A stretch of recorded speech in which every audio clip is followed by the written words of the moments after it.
Well, hello there. This is going to be a quick short video to show you what you need to do in order to process the star trails that you're either about to capture or that you have captured. So I'm just going to walk you through my process, what I do and how I do it, and hopefully help you get better at what you're doing. So this is an example from Bodie Ghost Town. My cover photo is my light painted photo, meaning I put lights into the windows and I wasn't paying attention to the actual stars themselves or the interval or anything like that. Just at the beginning or the end of your series of star trails, you want to capture your light painted foreground image. So I took some lights, I took different exposures, and this is what I came with. I will not be including this into the star trail process until the end, so we're going to leave that one alone for now. So these other images, I've taken the liberty to take out the airplanes of each image individually. You don't have to do that. I do that because I'm a little neurotic that way. But you can see I have 355 star trail images, all in sequence, and they were all shot within 1 second interval of each other, which means we're going to lock open our exposure with either a with our internal intervalometer or an external one. When you lock it open, it's an automatic 1 second or less interval. And when you're programming your camera, you want to make sure that your interval is only 1 second. So with that being said, I'm going to select all of these. I'm within Bridge. You may not use Bridge. It's just as easy to use your desktop. And I'm going to deselect my light painted image because I'm not going to include that. Here's the easiest way to process star trails. I like to use an app called Star Stacks. It's free. Just Google Star Stacks. As you can see at the top, PC or Mac version is completely available. So what we're going to do is we're going to drag and drop those images right into here.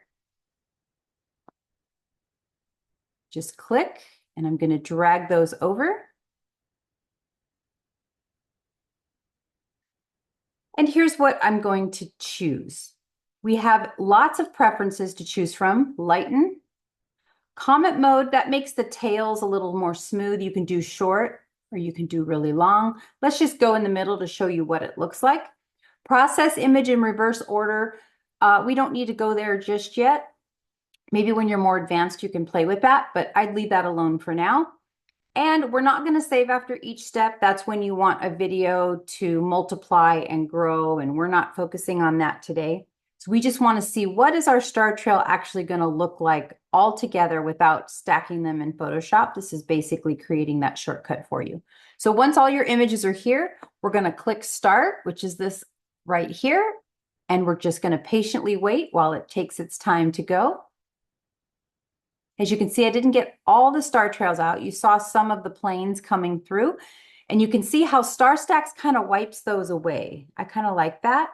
So you don't always have to completely clean every image. You can see that one that just went through right there, and it quickly disappeared because Star Stacks is stacking them. And it's going and going and going. Now, I don't really like how short my trails are staying with the comet mode.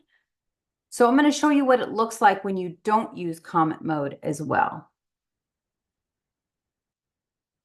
And don't mind the light painting that you see happening in the foreground, because we're going to overlay the image that I showed you earlier with our light painted windows on top of it. So that's what it looks like. So I'm going to save this by clicking Save. Just going to save that version. But I also want to redo it. So I'm going to turn off comet mode. I'm going to show you what it looks like when you don't use comet mode.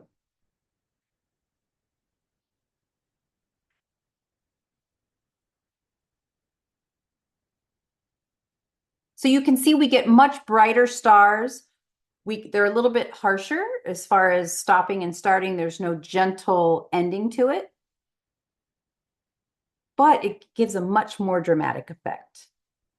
So this, if you're going to do it this way, this is where when you do need to clean every airplane out of it. Otherwise, the streaks will actually stay. And you can go in at the end and clean them out. It's a little harder with star trails, keeping them from getting the edges really jagged from where you correct it.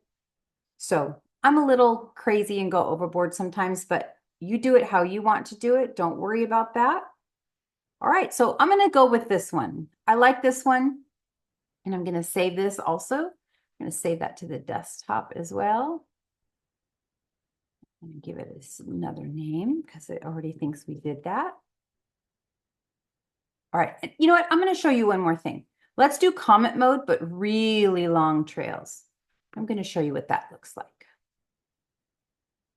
So the tails we saw earlier, when we did it in the middle, they were just a little stubby, but yet a little, I guess you call it painterly-like. So this will give us the same type of feel, but our actual trails will be a lot longer. So you can see how that's developing. They're a little more graceful, a little more artistic. So you may prefer that as well. Just going to wait for that to finish. So as you can see, it gives it a little more artistic movement. You can actually feel when you're looking at these trails because of the way they're blended and the way the front has like a comet mode and a tail to it. It's a little more artistic and has a little bit of a better feel. So let's go with this one actually. One thing I do want to show you, I'm going to save this as number 3. We're going to look at it really closely in Photoshop, but you may be able to see right here, there's dots in our stars. Let's take a look at that. So here's that final image created in Star Stacks. Now I want to show you something because this is probably going to happen to you, and this is why I wanted to show it. If you zoom closely, do you see these little dots at the end of the trail? I'm sure you've already caught on to what that is, but this is why having a good interval is so important. Those were my test shots. So of course I had more than 1 second interval in between. So you want to make sure that you leave your test shots out of your stack. If you notice this in your stack, that's exactly what's happening. Just go back and remove those, unstack them, and redo the process.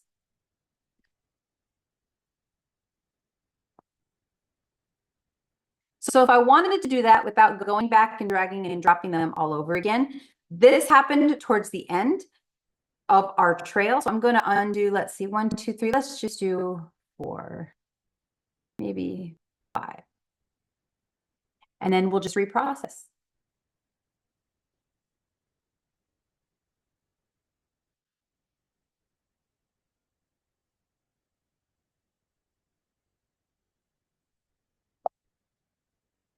All right, so we can see those little tails, those little dots are no longer there because we took our test shots out. So I'm going to go ahead now and resave this. I'm just going to go back and just double check and look at it really closely.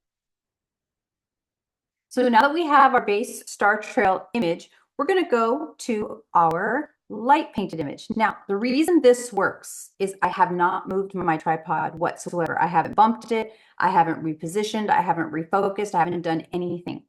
That's the only way this will work. So how do we do this? Well, holding down the shift key, you want to make sure you're on the move tool up here in the upper left-hand corner, your move tool, or V as in Victor on the keyboard. You're going to hold down the shift key. And while you do that, you're going to click this image and you're going to drag it right on top of that image. And here we have it stacked in our layers, one on top of the other. It's that simple. Now, if we change this layer to lighten, look at that. It's magic, right? But how do we get rid of all of this? Well, this is where masking comes into play. We're going to turn this back into a normal layer. And we're going to go ahead and we're going to mask this out. Now, without getting too complicated and scaring you a little too much, there is a way to do it in the channels palette here to find your colors, to adjust things. But I find with new people, that's a little bit scary. So we're going to do it a much simpler way for today.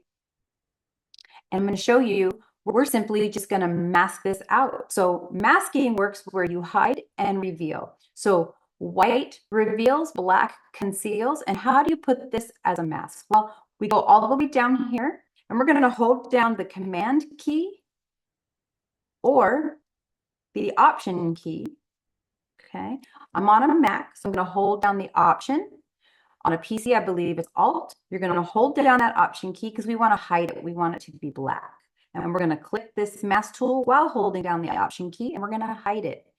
So how do we bring this back? Well, we use a white brush. Masking is based on black and white brushes. We are on a black mask. So if we want to reveal it, we want to be on a white brush. So if we hit D as in dog on our keyboard, our palette switched. If we hit X, it switches the other way. So D as in dog, and I'm going to hit B as in boy so that I have a brush, and we want to see if our brush is hard, soft. We probably want it to be let's just go in the middle for now. I'm going to make it bigger using my bracket keys, and look at this. I'm just going to paint it in. Now, here's the beauty of masking. Let's say I did this and I didn't notice. My stars are all messed up, right?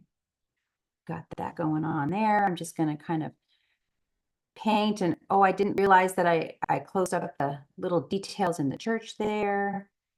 And I saved my image and I think it's great. And I realized, oh my gosh, I made that mistake. How do I fix that? Well, that's the beauty of masking. I go back, reopen my image. Now I make sure my brush is black. I can hit it here. I can switch it there, or just hit X on my keyboard, zoom in, and paint it back. So it's like having a history brush that never runs out of history. If you've used old versions of Photoshop, that's how we used to do it before masking was available. But now we have all these magic tools so that you want to save this as a layered file in Photoshop so that you can forever go back and edit if you find out mistakes, or if you learn new techniques and you want to reprocess some things. So this would be easy to miss, right? Because we could go back. I'm going to hit X on the keyboard, and I'm going to mask that back out. All right. I'm not being too incredibly perfect right now, just to show you what that's like. So here we have our masked image, and I can see on my mask there's a few things. I'm going to hit X again to turn it back to white. And just make sure that everything is okay. Look at that. Pretty cool, huh? And if you're wondering what these little dots are that you don't see, if you don't know, those are hot pixels. And those are normal. You're going to have those on your sensor no matter how young or old your camera is. Your camera's heating up. It's shooting for hours on end. Lightroom, if you're shooting in RAW, will take care of most of that. But when you end up stacking 300-400 images, sometimes they come back. So it's really easy to just take a healing brush and kind of go through that. But when you're taking a light painted foreground image over the top, it kind of takes care of it itself. So don't panic if you see those. That's very normal when you're doing long exposure night photography. And here we go. Now, I was using a wide angle lens, and to get the aspect that I wanted, the church is kind of has a weird perspective on it, and that's very easy to fix. Just you can stretch it, you can do some other things with your transform tool. So you just make sure you want to do it with both of them. So I'm going to stamp these up, meaning create a whole new image. I'm going to go a little bit smaller. I'm going to select all, and I'm going to hit Command T.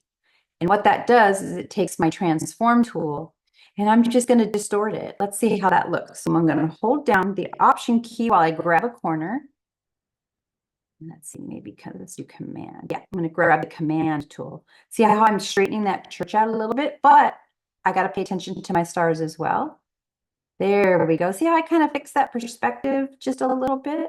So when you're shooting, and mind you, I was in a group with a group I was teaching. So I didn't have the prime spot. I could have fixed it. I could have done it a little bit better, but you might be in a similar situation. Just know that you can fix it. You just want to make sure that you're paying attention to the aspect perception ratio of the church as well as the stars. You don't want that to get too warped. You may need to then grab it again and just stretch it up just a little bit to keep that circles looking good. And there we have it. That's how you take a nighttime star trail image and combine the two. And even if you're not light painting, so let's say I wasn't putting lights in the church, but I wanted a 2-minute or a 3-minute long exposure photograph of the church that was lit just by the starlight. It would be the same exact process. You just have to make sure that you do not move your tripod whatsoever. All right, so I hope this gives you a great start into processing your star trails and making some beautiful art. So thanks for watching.